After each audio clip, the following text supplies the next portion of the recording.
Coach Tommy, is Frankie home? That disheveled 16-year-old on my porch that Saturday morning was Carlos, a friend of my son Frankie's of the same age and shortstop from one of the many baseball teams I've coached over the years. As anyone who has ever played a kid's sport knows, it doesn't matter if you pilot the space shuttle, get a degree in thermonuclear quantum physics, or win the Nobel Peace Prize for curing cancer. For the rest of your life, you will always be addressed as coach. Come on in, Carlos. Frankie's taking a shower right now. You can wait in the kitchen. I opened the door and walked into the kitchen, and Carlos followed me. As we walked through the hallway, a large dog jumped out from around the corner. Candy, too, our 98-pound black Doberman pinscher, heard Carlos's voice and came running. A protective but friendly rescue dog, Candy, too, always enjoyed coming to visit my son and nephew's friends. Candy, too, knew it meant the two P's. To pet or to play rough, he liked both. I invited Carlos to sit in a chair and set a soda in front of him while I went back to cleaning up the dry dishes. Carlos, have you heard anything about your father? I must say we're very impressed that he's taken over as a researcher on NR1. Nervin, Carlos said. What? I replied, looking over my shoulder at the young man. The NR1 nuclear research submarine is called the Nervin. Dad said it was never officially named, but everyone calls it the Nervin. That's good to hear, Carlos. Still, I'm willing to bet your dad will be one of the few marine biologists to spend 8 weeks on a nuclear submarine crawling around on the ocean floor. I stopped talking and looked more closely at Carlos. Our Doberman Candy 2 was not engaged in a vigorous tug-of-war with Carlos, nor was Carlos stroking Candy 2 as one would expect. Instead, Candy 2 laid his big head in Carlos's lap, and his big brown eyes gazed mournfully at Carlos. There were silent tears in Carlos's eyes, and he held up his right hand. I knelt down to examine the limb and saw that it was swollen. As a volunteer athletic trainer, I had taken several courses in medicine over the years and had seen injuries. What's wrong, son? I asked softly, removing his hand so I could examine the arm. Coach Tommy, I fell off my bike. I knew that Carlos, in addition to being a shortstop like a vacuum cleaner, was also active with his father in motorcycle racing. With his mountain goat-like balance and the cat-like reflexes of youth, the odds of Carlos falling off his bike and suffering a similar injury were as likely as me at 5 feet 6 inches tall, playing starting center on the Los Angeles Lakers NBA basketball team. I decided not to bring it up. Carlos, we need to get you to the ER right away. I pulled out my cell phone. What's your mom's number? I'll have her meet us at the ER. No, I don't know. Mom's number is programmed into my phone and my phone broke when I fell off my bike. Okay, Carlos, no problem. I'll have Frankie drive over to your house and tell your mom to meet us at the ER. I'll be fine, Coach Tommy. Please don't call my mom because I don't even think she's home. I stood up and headed down the hall to the bathroom. Well, Carlos, we won't know that until Frankie comes to your house. As I opened the bathroom door, I saw through a cloud of steam my 16-year-old son, Frankie, doing what every teenager does in the shower. Papa! Shouted Frankie, pulling his hand away from his soaking groin. I shook my head. Frankie, listen. Carlos hurt himself. Get out of the shower before you go blind and go to his house. Tell his mom to call me and meet us at Memorial ER. Next chapter. The good or bad side of having coached my 2 sons and nephews on sports teams for so many years, as well as being the supervisor of school lunches, is that everyone seemed to know me. Everyone from the administrator to the radiologist had been on one of my teams at one time or another, or had a brother, sister, cousin, son, daughter, nephew, niece, neighbor, or colleague in the sports program I participated in. Although it was hard to keep track of names and years, my fame helped Carlos get through the usually rushing and waiting ER for treatment in record time. I was concerned that Carlos' mother still hadn't shown up or called. I was very upset that my son Frankie was not returning my calls or returning my phone calls. I foresaw that in the very near future, his cell phone would be confiscated and suspended. The ER doctor sitting in front of me had once been a goalie on a team I coached and still looked like a young guy. I was trying to figure out his age when he motioned for me to sit down and laid some x-rays on the wall. Coach Tommy, as you can see, Carlos has a fracture. He's getting a cast on it now. Taking out a pen, he pointed to a spot on the x-rays. That fracture was not the result of a fall, I can tell you that for sure. In my experience, it almost looks like a spiral injury caused by twisting the limb. He put the pen back in his pocket. Coach, isn't Carlos's dad the Wallace, the marine biologist who rode on the nuclear research submarine? Yeah, he's been gone for 6 weeks. Wallace, Carlos's dad, should be home in about 2 more weeks. Doc took the x-rays off the light box and put them back in the folder. Normally, I would have reported it. But since Carlos's father, Wallace, isn't around, it was probably just a teenage fight, or he and his buddies were playing MMA. He looked at me. If you find another trainer, let me know. Next chapter.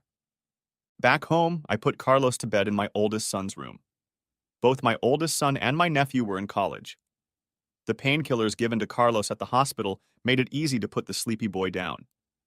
And the fact that his Doberman, Candy too, was with him finally convinced me of that. I was still worried that we couldn't reach Carlos's mother, and angry that my son Frankie still wasn't picking up the phone. It was in this state of mind that I picked up the phone when I saw Frankie's name on my cell phone display. Frankie, you better get some tin cans and a ball of string, because that's the closest you're going to get to a phone until you're 21. Where the hell are you? Dad, I'm, in front of Carlos's house. Great, I growled. Is Carlos's mom there? Did you knock on the door? Is her car in the driveway? Have you tried calling the neighbors? Jesus, son, it's been almost 6 hours. I heard hesitation on the other end. Ah, Dad, Carlos's mom has been home the whole time. I think her name is Anna. You've met her. She's kind of a MILF lady, but I haven't talked to her yet. What? I yelled. Go and beat that woman up now. You hear me? Have her call me immediately. Jesus Christ, she must be very worried about her son. Dad, Frankie said. Carlos called me from the hospital. Begged me not to tell his mom where he was. Carlos called you? I asked. He said his phone was broken. I heard Frankie shrug, even through the phone. I don't know, Dad. It's just that Carlos made me swear I wouldn't tell his mom where he was. I tried to stay calm. Frankie, if you want to hear swearing, wait until you get home. Now march over to that house and tell that woman where her son is before I reach for that phone and spank you again yesterday. Next chapter. 15 minutes later, there was frantic pounding at my door. When I opened the door, before I could say a word, a flustered, attractive woman about my height with light brown hair burst in.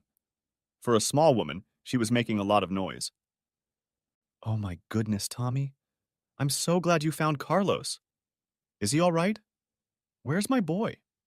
Where is he? As I turned away from the front door, I saw a car with its engine running at the curb. Someone must have given Anna a ride, because the passenger side door was open. It seemed Anna didn't even wait for the car to stop, let alone close the door. Anna, calm down, please. I started holding my hands out in front of her. We just got back from the hospital. Carlos is resting right now. I know. Your son Frankie told me. Anna interrupted me, kneading my hands. But Frankie didn't have any more details. What did the doctors say about Carlos? Is he okay? I need to see him. I could see that Anna was on the verge of hysteria, and I was afraid her panic would upset Carlos. Anna, the doctor said Carlos needs some rest. Actually, the doctor said to let Carlos calm down, but I decided a little exaggeration of the truth wouldn't be unreasonable. Why don't we just let Carlos sleep and we can talk to him later? Let me tell you what the doctors said about Carlos's condition in the kitchen, and you tell me what's going on, okay? I heard someone walk through the door behind me. A deep voice commanded. Listen, asswipe, we need to talk to the kid now. Randy seemed to open his mouth for a scathing reply, but at the same instant, an ear-splitting, snarling, dark tornado filled the small space between us. Randy was tossed to the ground in a black and tan 98-pound Doberman fur coat with fangs and claws named Candy 2. Next chapter.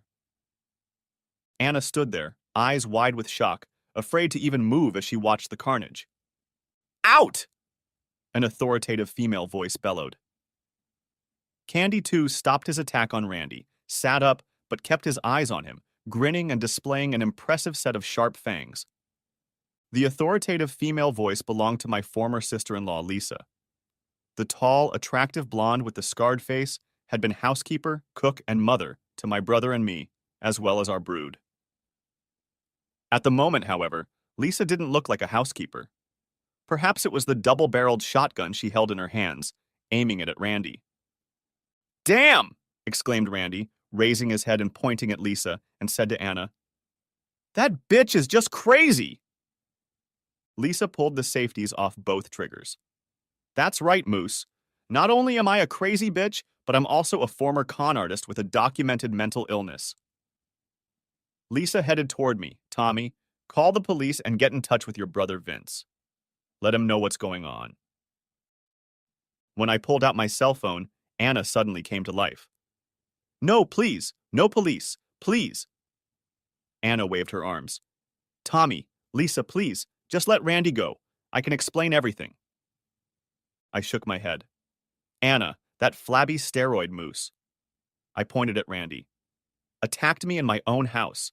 Besides, it's not the first time me and that huge asshole have had a fight.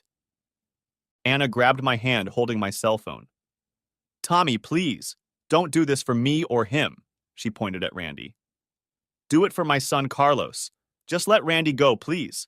I promise I can explain everything. Lisa kept the shotgun down as she spoke to me. Screw Tommy. Let that moose Randy go. We can have the police grab him later. I shrugged and nodded. Lisa pointed the gun at Randy toward the door. Randy cautiously got to his feet with his hands up. Looking at me, he hissed. Later, old man. A little advice, Randy. Never pick a fight with an old man. If he's too old to fight, he'll just kill you and be done with it. Next chapter. I was sitting at the kitchen table with Lisa. My brother Vince had come home from work, and he and I had talked it over. He was making coffee. We waited for Anna, who had retired to the bathroom after checking on a sleeping Carlos. Lisa, where did that old gun come from? I asked, pointing to the shotgun in the corner. That relic is so old. You're lucky it didn't go off and kill someone. No way, said Lisa with a smirk. There wasn't a single shell casing in it, and the firing pins had been removed. You know how I feel about guns. I was still trying to comprehend what had happened. What about the old, I never bluff, Lisa? Lisa shrugged. People can change, especially if they want it very badly. She sighed and pointed to the dormant weapon. I got it from Metropolitan's property after my event. I keep it as a reminder of what people are willing to do to protect their family. Lisa looked at my brother and her ex-husband Vince's back, then lowered her gaze longingly to her fingernails. And about what people, especially me, have to do to protect their family. My brother Vince and his ex-wife Lisa had a complicated relationship. Lisa would have married Vince in a heartbeat, but after her infidelity, Vince looked at Lisa as nothing more than the mother of his children. I don't mean to say he treated her badly. Lisa was at our house every day, her old house, and Vince and I paid her to be a domestic goddess to us and the kids. Lisa and Vince still slept together sometimes. I'm not sure if it was lust, convenience, nostalgia, or a combination of all three reasons. I never saw or heard of Lisa going on dates. If she wasn't home, Lisa was taking classes at the local community college. Vince still went on dates with girls, but not as often as he could. Lisa never said anything, but you could see how she took offense when Vince had a sleepover. Vince had just sat down at the table with 4 cups of coffee, and we were serving milk and sugar when Carlos's mom, Anna, came into the room. Lisa pointed to a chair with a cup in front of it. Okay, Anna, sit down and start talking. What the hell is going on? Vince stirred her coffee. How in God's name is Randy involved in this? Taking a sip of my brew, I suggested, maybe the Nazis weren't hired and he was available. Vince and Lisa looked at me as Anna sat down and took a deep breath. Wallace, my husband, has been gone for almost 2 months. This is the first time we've been apart for so long. She paused to calm herself and took a sip from her cup. I know that after the county cut his position last year, my work at the supermarket wasn't enough. Wallace just wasn't getting the job done. He has a doctorate in marine biology, for God's sake. And yet he worked in a pet store with aquariums and cleaned pools. A look of disgust appeared in Anna's eyes. What kind of man went from the country's leading researcher to scavenging scum from the bottom of other people's pools? I felt like Lisa was about to leap across the table. A real man, you stupid asshole, she hissed. A father and husband who puts nothing above the well-being of his family. Lisa shook her head. You've been having fun with Randy, you stupid bitch, haven't you? It was a statement, not a question. Anna's mouth dropped open as Lisa continued.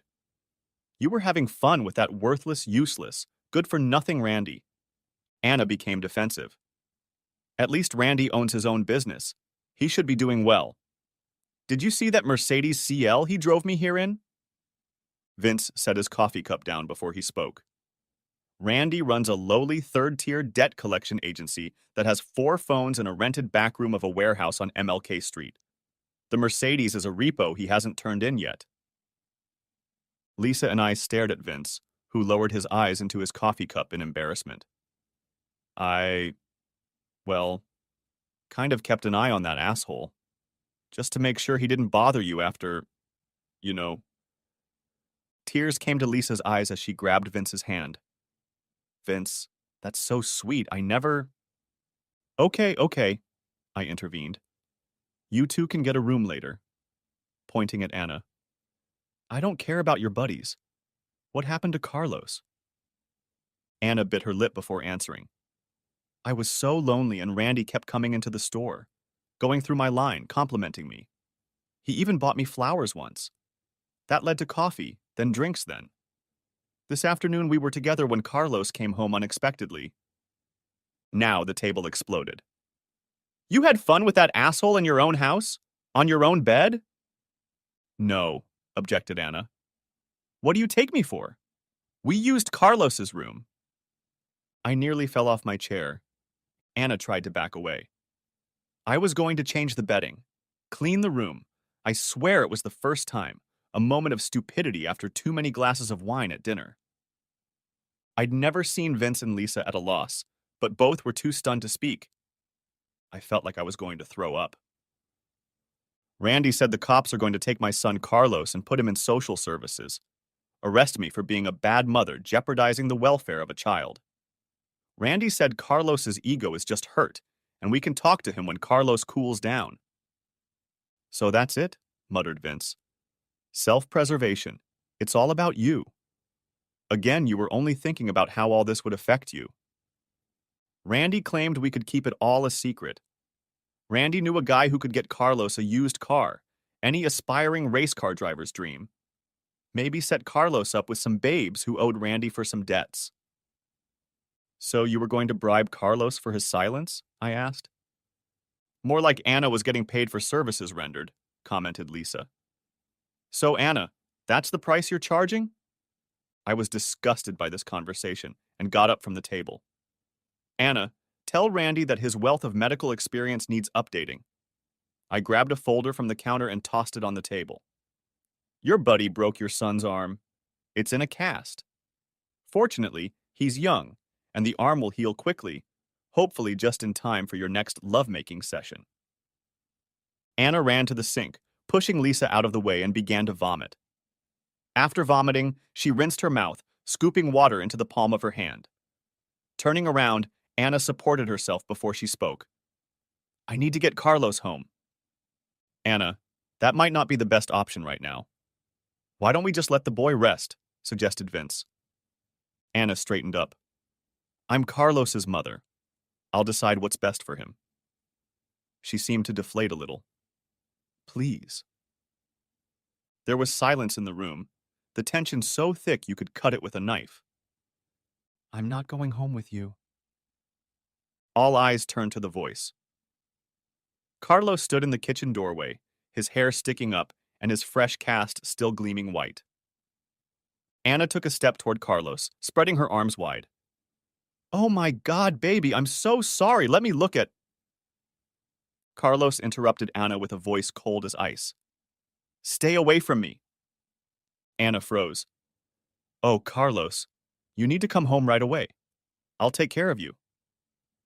Carlos picked up his cast. I've had enough of your concern.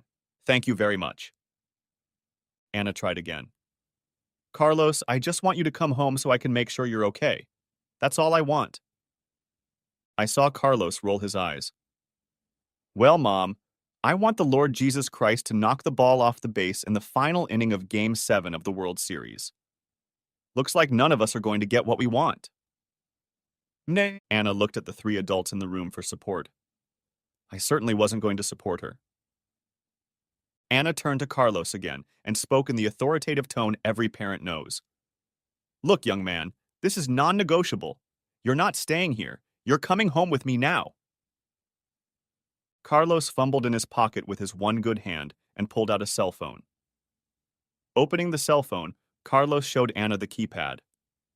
Is that it, Mom? Why don't we call the police and get their opinion? Anna's eyes widened as Carlos continued to speak. I heard what you said about social services and child endangerment. I may not stay here, but I am not going back to your house. I bet if the cops come, you won't go back to your house either? Anna slumped down in her chair. Carlos, please. But Carlos continued as if she hadn't spoken.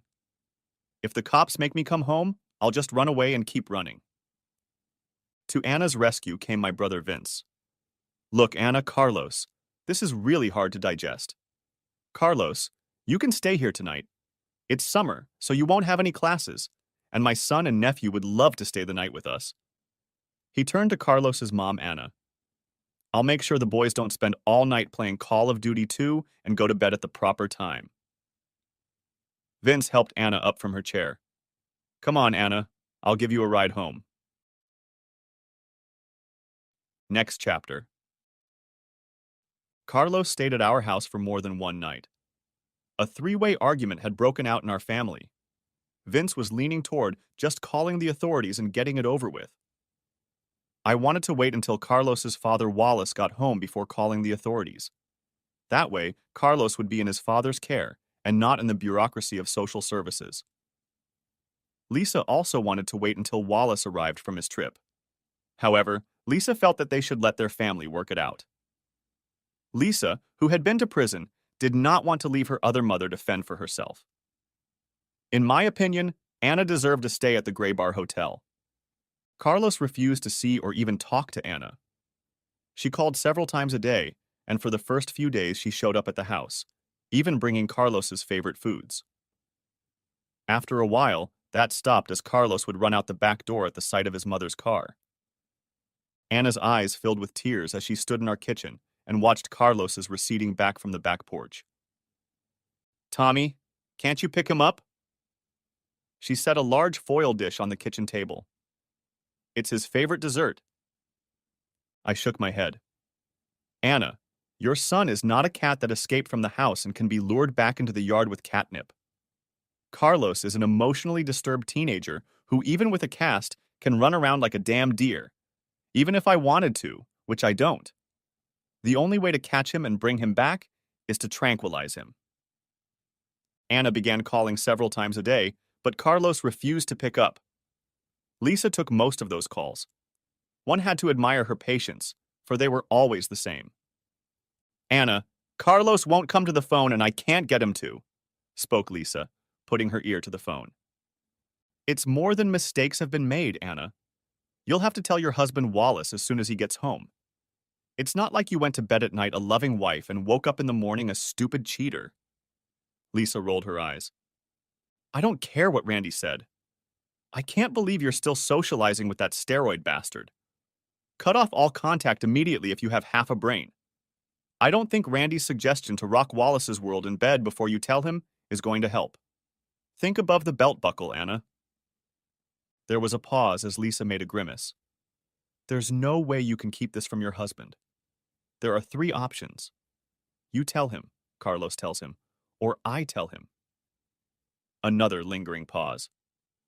Anna, if by some miracle you manage to bribe Carlos to keep quiet, I will still tell Wallace.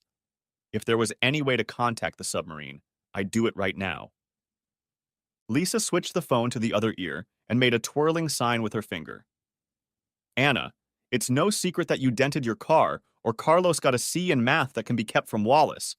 Yes, it could end your marriage, but the alternative is to live a lie. It's Wallace's choice, and only he can make that decision. You made your decision when you were having fun with Randy. Now your husband has to make his decision. Okay, Anna, I'll tell Carlos you called and you love him. I have to go now. Bye. Lisa put her phone back on the charger and sat down. Jesus, Tommy, that woman is just delusional. She wanted me to do it with her and Wallace like I was some whore for hire. I was amused by this new twist. What did you say to her, Lisa? Lisa threw me a look that could freeze ice. No is a complete sentence. I set a cup of coffee in front of Lisa. Anna thinks she can live happily ever after like you? Lisa put some sugar in the cup. Of course, because my fairy tale life is based on a true story.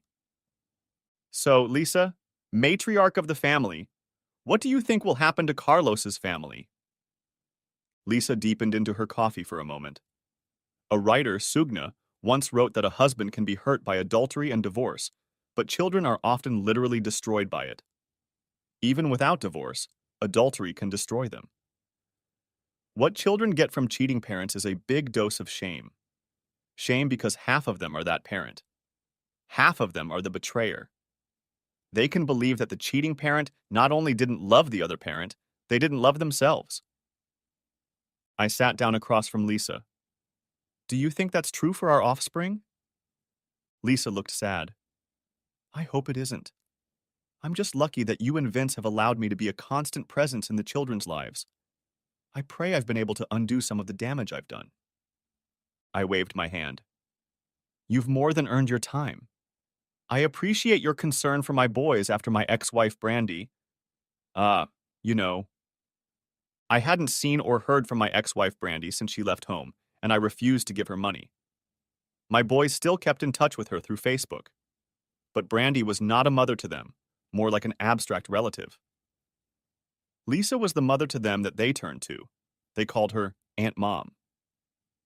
Last I heard, Brandy was in Vegas working as a waitress and going through a series of relationships and collecting tattoos and piercings on her body. Lisa's face took on an angry expression. That bitch Brandy is a Rhea! She stopped and stared at her hands. I looked at her. She took a deep breath. I wanted to tell you that bitch Brandy is the reason I'm divorced, and I never know if I'm going to sleep here or in that rented apartment where I keep my clothes. Lisa sat up straighter. But that's not true, and if I say it 1,000,000 times, my current life won't be what my past choices made it. It was me, not Brandy, and nothing but a time machine is going to change that. I didn't know what to say. Lisa, at least you tried to make the best of a bad situation. Brandy gave up her marriage and family. In my eyes, that already means something. Thanks, Tommy. But saying I'm better at relationships than Brandy is like saying I'm the world's tallest midget. Well, looks like you're going to have another young cub to be a mother to, I said, pointing to the noise of video games coming from the bedroom where Frankie and our newly arrived Carlos were. Next chapter. Son of a bitch. Vince and I were in the Metro building when he uttered that phrase. We were there to support Wallace, who, along with his son Carlos, had been staying with us for the past few months. We were about to enter the hall used by the family court for Wallace's divorce proceedings. The Honorable Judge Reynolds, I said, running my finger over the sign and reading the inscription. I'm starting to get PTSD attacks. How is that old creep still alive and in a courtroom? Vince shook his head. Wallace will be screwed to the floorboards. I looked around for Wallace and his shark. That creep, Judge Reynolds, handled my divorce a long time ago, and back then he was a decrepit, droopy old man. Vince nodded at the recollection, and I continued. Judge Reynolds ignores state rules and just makes shit up as he goes along. Child support and maintenance should be calculated from after-tax income and not exceed 25% even then. That old bastard sliced things up so that I barely had 25% of my after-tax money left with all the paychecks, child support, and shit. Let's not forget, Tommy, what happened when you tried to challenge his decisions? I had a hard time not spitting at that memory. Goddamn Reynolds threw my ass in the clink. No lawyer, no appeal, no hearing, nothing. Family court is a civil case, so habeas corpus and due process don't mean shit. Other courts wouldn't even rule on this asshole. Vince was also looking around the crowd for Wallace. That old cupcake is stuck in the 1950s. Never met a woman who wasn't a poor woman or a member of the weaker sex in need of protection because they can do no wrong. I agreed. If he starts talking about how he's not a divorce judge but a family healer, I think I'm going to throw up. Unfortunately, about an hour later, we were sitting on the bench in Judge Reynolds' courtroom, and I was trying to keep my breakfast from bursting out and splattering the couple sitting in front of me. I was afraid it was going to be a losing battle as we listened to this freak in a robe who looked as old as Yoda from Star Wars speak. Now in my court, I don't see myself as a mere judge deciding who gets the silverware and the gravy boat. I see my God-given mission as preserving families. Judge Reynolds looked at Wallace.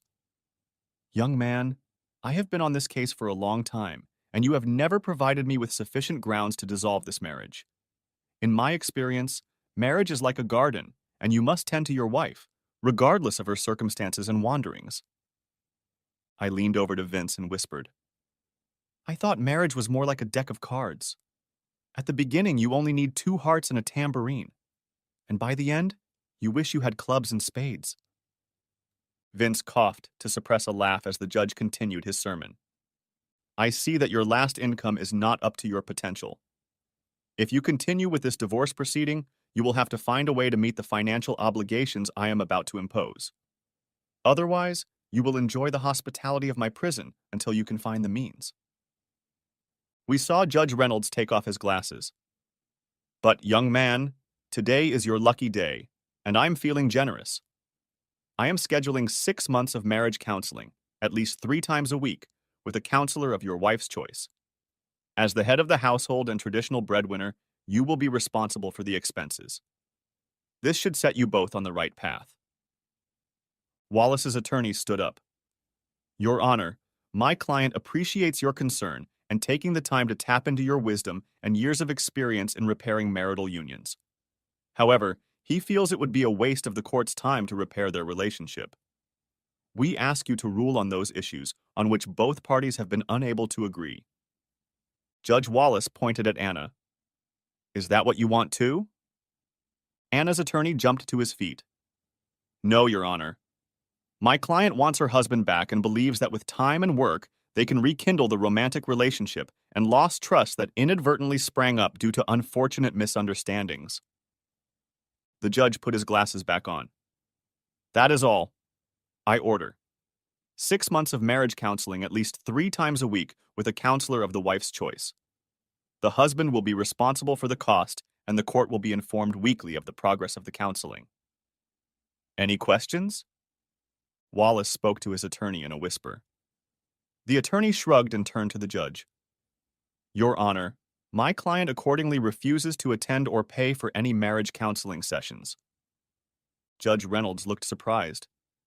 Really? Well, young man, you are not the first to challenge my authority, nor are you the first to rethink your life choices in my jail. He pointed to the elderly city police officer in the corner, and then to Wallace. I find you in contempt of my court and order you to be incarcerated for 48 hours. Officer, please take this man to his cell. The judge raised his gavel. We'll see how your attitude changes in 48 hours. If you don't come around, we'll try another 72 hours as an inconvenient guest of the county. I let out a curse and felt a queasy feeling in my stomach. It was like a flashback. I was in Wallace's shoes, even sitting in the same chair. Vince leaned over to me. Deja vu, he said in a low voice. I've seen all this bullshit before. But before Judge Reynolds could bang his gavel, a tall, well-groomed man who looked like he'd stepped out of Hollywood Central casting came up from the middle of the sparse audience. Your Honor, allow me to address the court. Judge Reynolds gave the man a glance. I don't appreciate disorderly conduct in my courtroom. It had better be good, or you're going with this young man to the holding cell. Thank you, Your Honor. I am the federal district attorney in charge of this district, and I have information pertaining to this case. Reynolds didn't look happy. All right, approach the bench, but take your time. I have a schedule to keep. The Fed took a quick step toward the exit of the courtroom and handed the bailiff a thick pile of papers. As you can see, Your Honor, I have a federal district court order requiring that this man, he pointed to Wallace, is to be made available as needed to participate in a government project of great importance. Reynolds glanced quickly through the papers and tossed them aside. This is my courtroom, young man. My word is law here. I don't see why my brothers in the federal judiciary should care. The Fed paused briefly. I do understand, Your Honor. But, as you can see, this ruling does not allow for incarceration, except in cases of criminal behavior. In that case, the federal government reserves the right to determine the correctional facility. He looked at Wallace, then back at the judge. In this state, divorce is categorized as a family matter under the jurisdiction of the civil court. The court order clearly states the part that does not allow imprisonment for any civil offense. Judge Reynolds blushed. Easy there, counselor. I don't mind you being held in contempt of court. The Fed paused again before speaking. I'm sorry about that, Your Honor. I meant no disrespect to you or the court. However, if you take actions that violate the warrant you have, I will regrettably be forced to charge you with a federal offense and take you into custody. Reynolds tapped his gavel. That's it. You have exhausted my patience. He turned to the courtroom clerk on duty. Put them both under arrest. I'll come back later to sign the papers. The Fed sighed and turned to several stout men in the audience, who wore windbreakers with yellow U.S. Marshal lettering on their backs. I'm very sorry to have to do this, Your Honor. Marshals, please remove the judge and detain him. I saw the stenographer leap out of the room, and the big men silently emerged from the rows of seated men and strode purposefully toward the elevated court dais and the seated Judge Reynolds. Reynolds's face flushed so much that I thought he was about to faint when he shouted to the judicial officer. Arrest them! Arrest them all! Your Honor, stuttered the Metro courtroom officer. The Fed looked kindly at the older courtroom officer. Officer, please don't move or you too will be charged and taken into custody. When the marshals approached Reynolds, he was standing in his chair, his bare feet in sandals visible under his black robe, and drool flying from his face as he shouted. This is my court. All of you are breaking the law. All of you. All of you will not escape detention. While the rest of the courtroom sat stunned, I wanted to jump up and scream. Suddenly, both of the old oak doors at the back of the courtroom swung open, and it seemed like every judge in the county poured into the room like a tide in a black robe. Next chapter.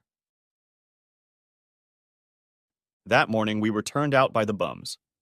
The next day, we found ourselves in the same seats, in the same hall.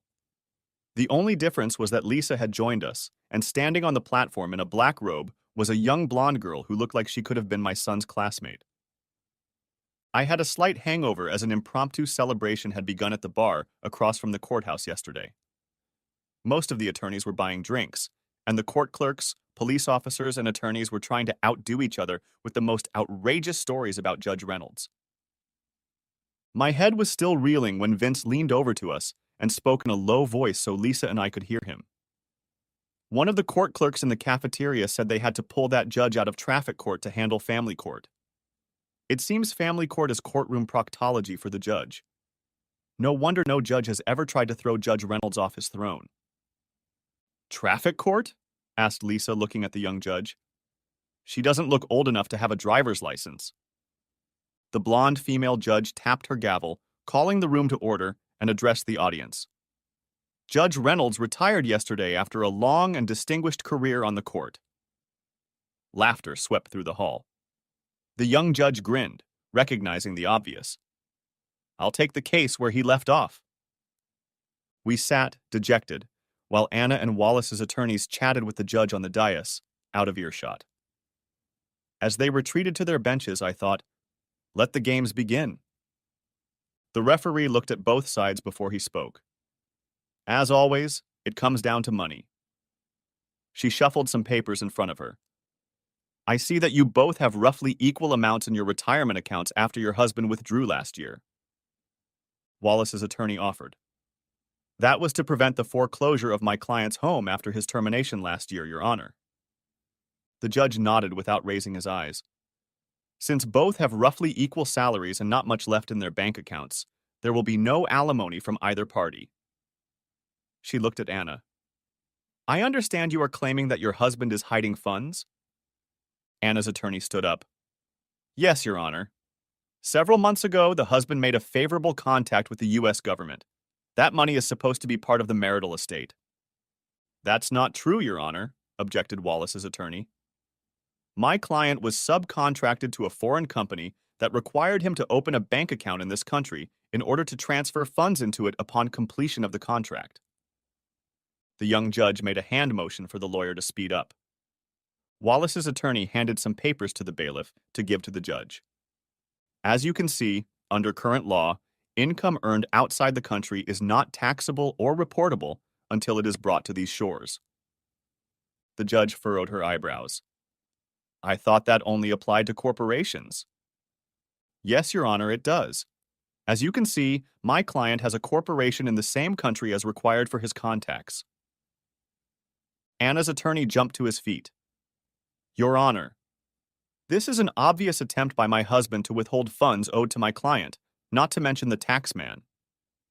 Wallace's attorney shook his head. Not at all, Your Honor. My client intends to pay his share of the taxes. And as for taking money out of the country, my client is simply following the business practices of American companies like Microsoft, Apple, Google, Boeing, and General Electric, each of which had over $10 billion overseas last year that they did not bring into this country and pay taxes on. No wonder everyone hates the IRS, muttered the white-haired judge. Wallace's lawyer replied, Actually, tax laws are passed by Congress. However, my client's soon-to-be separated spouse can file for a refund in the same country where her accounts are located. The judge looked skeptical as she shuffled the papers in front of her. Wallace's lawyer must have been thinking the same thing, for he added, It's not uncommon, Your Honor. The most high-profile case of recent times was the case of GE executive Jack Welch.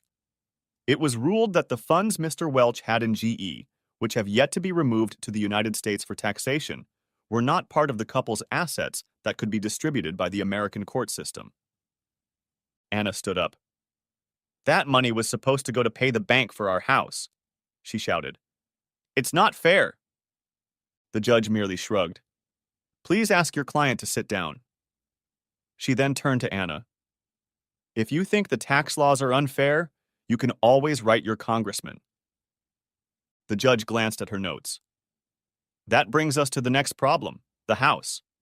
I see a notice from the bank that they are starting foreclosure proceedings. While this is unfortunate, it simplifies things. If and when the bank seizes your property, each party will equally share the financial and tax consequences of that action. Breaking away from her studies, the young judge rubbed her nose before she spoke. Now the final issue is child custody. I see that the son is living with his father outside the home. Yes, Your Honor, said Wallace's attorney, standing up. He's sharing a room with two of his classmates in a stable family that includes two other fathers he's separated from, one of whom is his high school coach. Sounds like a real boys' club, the judge commented. The lawyer pointed to Lisa. Your Honor, the mother of one of the boys provides domestic services and does the cooking to ensure a female approach. The judge looked at Lisa and nodded. It's nice to see an older, mature lady in this man cave to provide a stable female influence. Lisa forced herself to smile, but hissed under her breath. Who does she think she is to call me old? The judge looked at Anna and held out some papers to her. Your spouse has pointed to adultery as the catalyst for the breakup of your relationship and has provided documents that you do not dispute. While this is not the deciding factor, I would be lying if I did not take it into consideration in making a child custody determination. The judge now turned to Wallace. The state's recommendations are in favor of the mother getting physical custody and also becoming the custodial parent, and the father getting broad visitation rights. I saw Wallace slump in his chair as she continued. Also, the fact that you may be leaving again for a job that will keep you out of contact for an indefinite period of time makes me lean toward following the state's guidelines. My body tensed. I just knew Wallace was about to turn a big screw. Suddenly, a short, overweight, and balding man sitting near the courtroom door stood up. Your Honor, I apologize for distracting the court, but may I speak with you? It concerns this case. The judge glanced around at the burly gentleman in the ill-fitting suit and tie. You're not from the federal government either, are you? A wave of laughter swept through the courtroom. A heavy-set man joined in, grinning. No, sir. Ma'am, I mean, Your Honor. Shaking her head, the judge waved her hand. Come on down. Even with this circus, I doubt you can top last night's fireworks display. As the man waddled down the aisle, he met Vince's gaze. They both nodded curtly at each other. I looked at Lisa, who also had a puzzled expression on her face. As he approached the bench, papers rustled around him. There was a look of surprise on everyone's faces. A large man in ill-fitting clothes began to speak. As you can see, Your Honor, any doubts about custody are no longer relevant. He can live with either parent or neither. The judge looked at Anna and Wallace. Why is this only being brought up now? Again, the big man answered. Neither of these parties were involved in the filing of the lawsuit, Your Honor. I just received the ruling this morning. It has been going through the system for some time, but as Your Honor knows, our legal system is not renowned for its speed and efficiency. I believe we're done here. The judge tapped her gavel. Get a copy of your court documents from the clerk. An official copy will be mailed to you. Next case, please. Lisa and I looked at Vince, who had a catty expression on his face. What? Vince said. Carlos and I can't shoot at the moon? Even if we missed, we'd still be among the stars. I shook my head. Or we'd enter the Earth's atmosphere and die a fiery death in a re-entry crash. Next chapter. Even before Anna and Wallace's trial, it seemed that Wallace and his son Carlos had always been in the house. We shifted Wallace's financial contribution to the household to Lisa, but she always ended up buying something for the house or for the boys. We had to make her buy something just for herself. Carlos and the two boys were thick as thieves. Lisa put up with the antics that usually happen when there are more than one teenage boy and never seemed to lose her temper. That's why I was surprised at how upset she was a week after Wallace's divorce was finalized. Tommy, the police came by today, Lisa said. I bet I can guess why, I replied. This isn't funny, Tommy. Why did you file a complaint against Randy? Lisa, no man attacks me in my house and just walks away. Damn it, Tommy. You know damn well Randy got his ass kicked, literally. And you didn't even get your hair messed up. I cast a glance at Lisa. You're defending that asshole? A shocked expression appeared on Lisa's face. God, no. But I just don't want any ties to him, and he doesn't want any ties to this family. After my interview, the Metropolitan Police told me that they were issuing a warrant for Randy's arrest. Well, whoever is committing the assault should be arrested, Lisa. Do you think that was a wise decision, Tommy? Lisa, look, if Randy hadn't been dumb as dirt, he'd still have covered about an acre. Lisa was beyond laughing. Please, Tommy, I'm just worried something will happen. It's not like we don't have a lot of firearms and backhoes. Next chapter. Days later, I was picking up the kicking tee after junior varsity football practice. JV was played by freshmen and sophomores to gain experience before future years on the varsity team, or juniors who lacked the height or skills to make the varsity team. The JV coaching position was voluntary and not very glamorous, and the program received used equipment and gear that the varsity team could provide. The school budget cuts made me dig in sometimes. However, I felt it was a small price to pay for my son and nephew's athletic participation.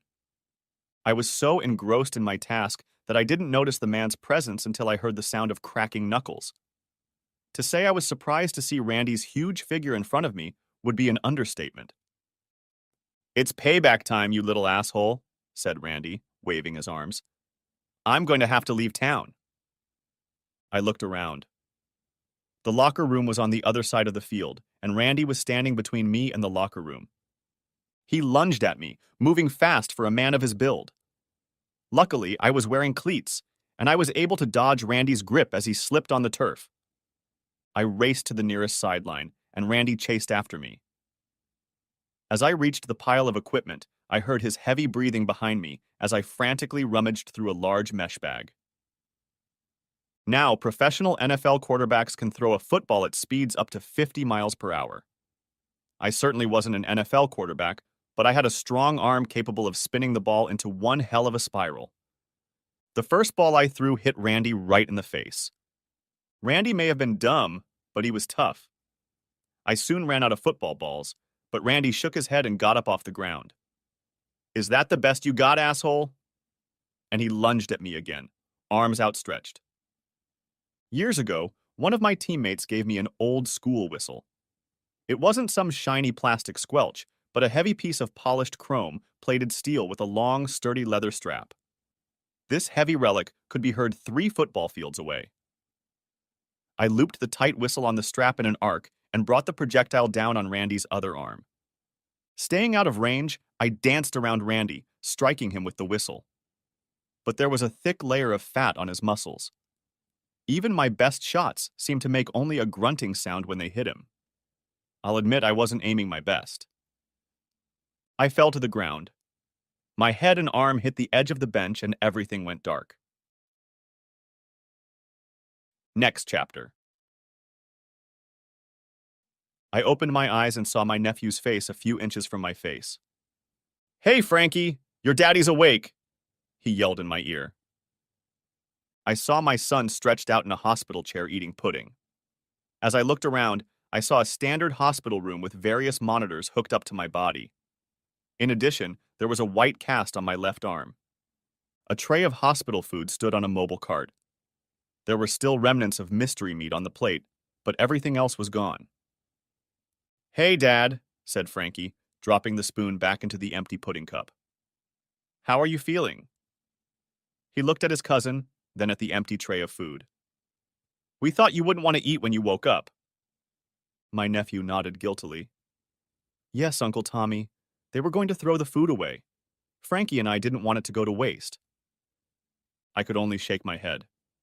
Teenagers are a bottomless pit when it comes to food. "It's okay, boys. Are you still hungry?"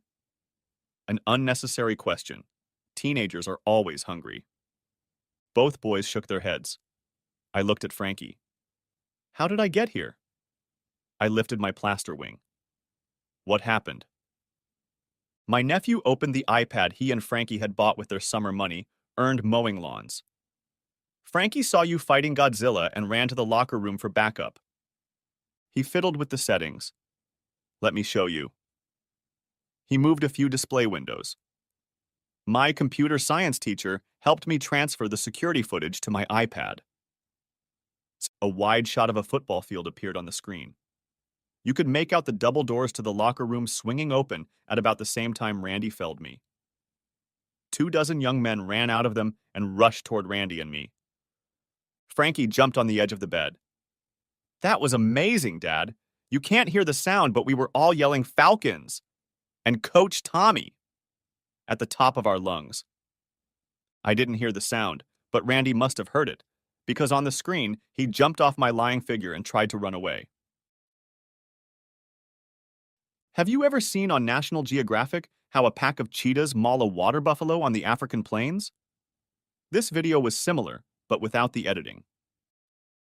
Team co-captains JV Rodriguez and Washington were the first to reach Randy. I felt proud that they overpowered Randy the way they had been taught to overpower larger opponents. It was a true team effort. "Oh my God," I said, shocked by what was happening on the screen. "Wait!" Frankie exclaimed, pointing to the iPad. "That's not all of it! That's not all!" Suddenly, a slew of minivans and SUVs came roaring across the parking lot and drove right up to the scene of the fight, not even stopping as they crashed into the chain link fence. Out of the lead, minivan jumped Mrs. Rodriguez, a Hispanic woman who could very likely be described as a female 4x4. Mrs. Rodriguez swung her purse like Thor's hammer, a purse I know weighed a metric ton, as she got into a fight. Right behind her, Mrs. Washington got out of the SUV. Miss Washington didn't mess around and wielded the tire iron like she knew how to use it. I recognized some of the other ladies as they jumped out of different cars and got into a fight. The screen flickered as my nephew closed the protective cover on his iPad. "That's all we got." He looked at Frankie. "I told you we should have gotten more memory." Turning to me again, he said, "You just missed the moment the cops arrived. Uncle Tommy. They messed up the whole thing." "Yeah, Dad." Frankie picked up on that and then repeated one of his phrases from the video game. "But not before we kicked his ass and took away his gas." My nephew showed me the bump on the back of his head. Mrs. Rodriguez hit me with her big purse. She said it was an accident, but I think she's still mad because I'm playing halfback and her son has to settle for the fullback position. Lisa appeared in the doorway. "Okay, boys, get out of here." She pointed at me. "The patient needs rest. You guys wait in the lobby. Vince will take you home."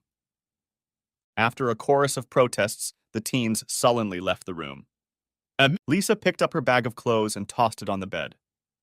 Taking the folder in her hands, she said, "The doctors have cleared you to go home. The nurse will unhook you from the bed, and transportation is on its way with a wheelchair to take you downstairs. You have a clean fracture, but a cast will be on for 6 to 8 weeks. Keep it dry." Throwing my legs over the bed, I asked Lisa, "Don't they want to keep me for observation or something?" Lisa shook her head. "No, I guess your insurance isn't that good." She rummaged in her purse. "They said to keep an eye on you and come back if you don't behave normally. Since you never act normal, it'll be hard to tell." Putting on my shirt, I asked, "What happened to that elk, Randy? He doesn't seem to be doing well." Lisa smirked. "Why don't you ask him yourself? He's right down the hall." She laughed when she saw the look on my face. "Don't worry, Tommy. He's with the police, handcuffed to the bed. Even if Randy could move, with all his broken bones, the only place he'd be headed is up the river. You know, to the state correctional facility." "Couldn't happen to a nicer guy," I muttered, pointing to my cast. Lisa waved a few pieces of paper at me. "Don't be such a baby, Tommy. I have half a dozen phone numbers for the ladies at the hospital." She picked one sheet and grinned. "Plus one guy, and they're all willing to come to our house and give you a sponge bath." Next chapter. Several years have passed since that day. Old Coach Tommy now has more gray hair and a thicker waist, but that doesn't seem to stop the ladies. In fact, I've gotten more and more dating offers over the years. The NR-1 nuclear submarine was decommissioned, and some of Wallace's work was declassified. It had to do with tracking submarines by studying tiny changes in marine life on the ocean floor that other subs were passing by. Apparently, this work was of great importance in marine biology circles, as it landed Wallace a position as department chair at one of the nation's leading universities. We still see Wallace when he comes to town to visit his grandson. My boys and nephews are long gone from home, but live close by, with their own families and careers. Vince and I continue to live in the same house, and Lisa is still around. I couldn't understand why Lisa didn't just move in with us. She spends most of her time here anyway. Lisa and Vince didn't remarry, but Vince rarely dated anyone else, and I know Lisa never did. I guess their relationship has moved to the friends with benefits level. Today, I watched in amazement as Lisa and Vince hauled countless packages to the kitchen table. Our latest Doberman, a red-haired female named Three Candies, whimpered, expecting one of the bags to contain a dog treat. "Oh my God, Lisa," I said, looking around at the myriad of boxes and bags covering the countertop and overflowing the floor. "We're just babysitting the twins this weekend, not adopt them and their entire preschool class."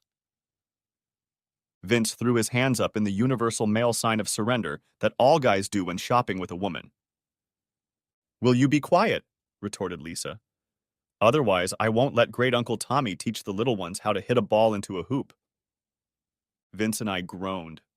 Because Lisa, despite having attended almost all of her sons' and nephews' games for years and being a former volleyball star, still didn't understand the various sports and their rules.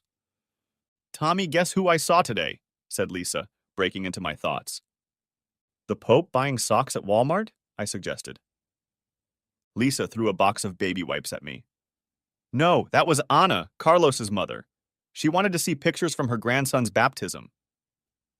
Oddly enough, such encounters were not uncommon, but very sad. In all the time since the arm fracture, Carlos had never once spoken or communicated with his mother. Any cards, letters, or packages that Anna sent to Carlos at home or work came back unopened.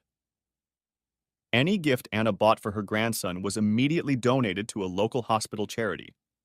If Anna happened to be anywhere and Carlos saw her, he would immediately pack up the family and leave.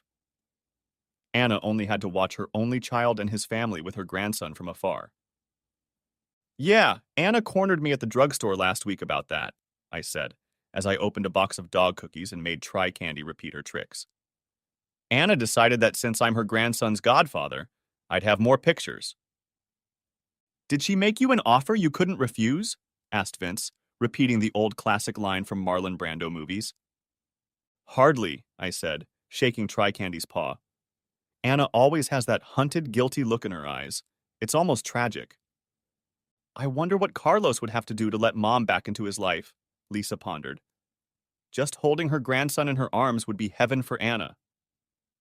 I stroked Try Candy's head. "I think B.B. King said it best. Everybody wants to go to heaven, but nobody wants to die to get there." The end. Thanks for watching. I hope you enjoyed it, so subscribe to my channel and watch the next video.